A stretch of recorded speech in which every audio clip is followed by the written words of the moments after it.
You know, this really is a weird business. And it's a weird time, isn't it? This revolution in Egypt's been going on, what, 2 weeks, 15 days, something like that? First, we couldn't stop talking about Obama's State of Confusion address. And I refused to talk about it as much as most. And I kept saying, do you see what's going on in the Middle East? Do you see what's going on in Latin America? What the hell is our foreign policy? And the next day, people wanted to talk about the State of the Union speech before it was even given. And then the day of the speech, they wanted to talk about it. The day after it, they wanted to talk about it. Can you remember anything useful in the State of the Union speech today? No. What a waste of time. What a waste of time on talk radio. And then, that week, I talked about Egypt. No grand conspiracy, none of the rest. The neoliberals were starting to put out their lines. And that weekend, one of them in particular wrote an op-ed piece in the Washington Compost, essentially saying that George W. Bush's dream, the Democracy Project, was being realized, manifesting itself right there in Cairo. I said, say what? What? Most of the other conservative hosts, well, they were confused. They were befuddled. They didn't know what to say, and I even said it at the time. They very much wanted to believe it was a democracy movement, but they weren't sure, so they straddled the fence. Oh, it's a democracy movement, but we're not sure how it's going to turn out. We talked about this, right, Mr. Producer? I was ashamed of these other hosts. How do you know this is a democracy movement? Who says it's a democracy movement? It could be a terrorist movement. On what basis are we saying it's a democracy movement? Who's leading this thing? And here we are, today, asking the same damn questions. What is this? Who's running it? Who's behind it? Oh, of course there are some people who believe in democracy. There may be a lot of people who believe in democracy involved in the movement, particularly the younger folks out of the universities. Fine. These revolutions, how many times have younger folks out of the universities taken control of them and actually taken charge of a country? I can think of exactly none. And we talked about that. I compared this to closer to the French Revolution, or the Bolsheviks in Russia, or a civil war. And then I read, no, this is closer to the American Revolution. Exactly how? It's not the American Revolution in any way. Hopefully it'll turn out well. Still not the American Revolution. No. Here we are. The President of the United States believes that Hosni Mubarak is going to leave office. He believes it. So he's all cocky earlier today, and he wants to get out in front of this thing. He's always 24 hours behind. Have you noticed? The point is this. We have a complete intelligence breakdown. Obama, who's supposed to have a real in with all these Muslim countries and Arab countries, they can't stand him. They don't respect him at all. They want nothing to do with him. They respected Ronald Reagan. This, they laugh at. He's meddling, is their view. And so he's acting like he's a player in this. He's not a player at all. He's a backbencher, the President of the United States. But he doesn't want you to know that. He wants you to think he's a player. And so today, before his speech at Northern Michigan University, he's asked a question and he gives an answer. Cut 3, go. Do you have any reaction to Mubarak, the rumor that he's stepping down later today? We're going to have to wait and see what's going on. Let me ask you a question. Wait and see what's going on. Do you realize the Egyptian leadership's barely even talking to the American leadership? Because if he was going to step down or not step down, and we had a decent relationship with Egypt, they would tell us. But they're not telling us. But so sure was Obama that Mubarak was stepping down, that rather than getting ahead of events, he got ahead of himself. And now tonight he looks like a fool, an absolute fool. Here he is, Northern Michigan University today, speaking to a bunch of young people. Cut 4, go. We are following today's events in Egypt very closely, and we'll have more to say as this plays out. But what is absolutely clear is that we are witnessing history unfold. It's a moment of transformation that's taking place because the people of Egypt are calling for change. And they've turned out in extraordinary numbers representing all ages and all walks of life. But it's young people who've been at the forefront. A new generation, your generation, who want their voices to be heard. And so going forward, we want those young people and we want all Egyptians to know America will continue to do everything that we can to support an orderly and genuine transition to democracy in Egypt. Yeah, the word is transition. Should have practiced it.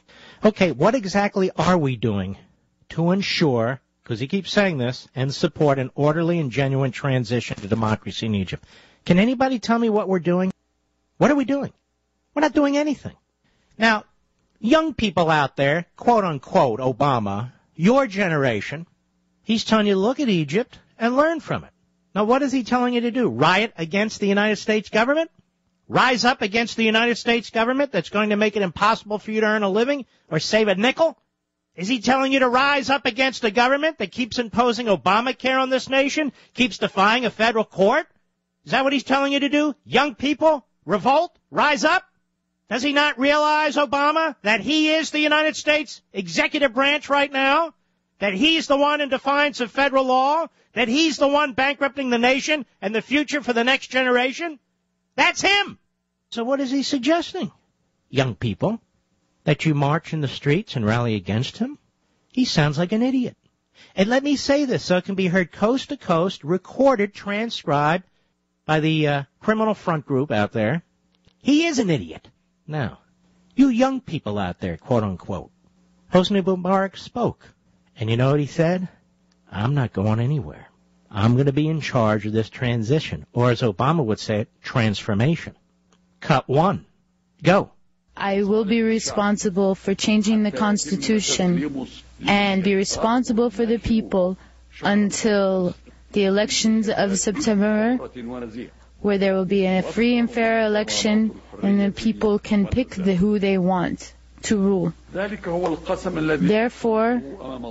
this is the promise that I have promised. This is the swear that I have sworn, and I will protect it until Egypt is back into safety. Okay, he says there's going to be an election, and he is going to be in charge of the transition. And he said more. Cut two, go. And I tell you, as president of the country, I will not shy away from listening to the youth of my country, but I will not accept any advice that comes from outside, from wherever it comes, or for whatever reasons. In other words, Obama, I'm not paying any attention to you. Here's the back of my hand. So Hosni Mubarak says he's not going anywhere until this transition occurs, until September. Now, some people who actually understand this part of the world and have studied it and have spoken to it often are worth paying attention to. Not the buffoons, so many of them in our own country, who are committed to an ideological cause. One of them is Barry Rubin in the Rubin Report. He's director of the Global Research and International Affairs Center and editor of the Middle East Review of International Affairs Journal. And he wrote after listening to this speech, as I told you, the regime was not going to give up, and reports of its death were greatly exaggerated. This is a huge lesson in political culture. It also shows just how bad the media coverage have been. Mubarak is not resigning. He's managing the reform process, quote unquote. He's appointing a committee to study constitutional changes. He will decide when there are elections. He's going to consider, quote unquote, changing the emergency law. He basically said, I am an Arab warrior, not a community organizer. That speech should be required reading for anyone who wants to understand the Middle East. As I told you, he writes, this is not over yet. There's been no revolution so far. The protesters are going to freak out. Obama gave this jaunty statement of victory, applauding Mubarak's resignation, extolling Egypt's new democracy, and claiming it was his doing. Either he didn't know what Mubarak was going to say, or he's going to look like a total fool. In saying he won't accept outside advice, Mubarak took a direct slap at Obama. Can you imagine the expression on Obama's face as he watched the speech after being told by his intelligence that Mubarak resigned? After he made a speech about how the youth had forced change? If I had to summarize it, I'd say this. Mubarak to Obama, drop dead. Barry Rubin goes on. But Obama endorsed the speech and was bragging about he was the man who deserved credit for pushing Mubarak out. I believe he didn't know what was going to happen, and if he spoke that way knowing what Mubarak would say, I can only tell you that things in the White House are even worse than I've been saying. Mubarak hit him so hard, he could be accused of what might be called Islamobomamophobia. Mubarak speaks of what he is going to do. He could not say this if the army wasn't behind him. They didn't press him to quit. He kept saying, I will do this, I will do that. Some are misreading this as stepping down and turning over power to his vice president. That isn't what he said. He is, quote-unquote, delegating power. He's still the man. If you think I'm being excessively enthusiastic about a dictator refusing to step down and give way to democracy, my reaction is in large part the entirely fascinating lesson we have been given in how the Middle East works. So what is Mubarak going to do? He's going to look into the problem. He's appointed a constitutional committee. The committee will investigate amendments and reforms. And when he's ready, there will be an election. I can see the faces of the demonstrators in the Brotherhood as they watch this. There could be violence. At most, Mubarak is becoming a figurehead, but is still president. He proposes a dialogue that will go on for months. And when the dialogue is through, the regime will determine what to do. He said violence would not be tolerated. Perhaps the army's ready for a show of force.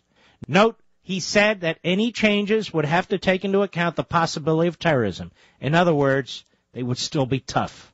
I've never seen anything like this Egypt crisis to demonstrate how ignorant the Western experts are about the Middle East.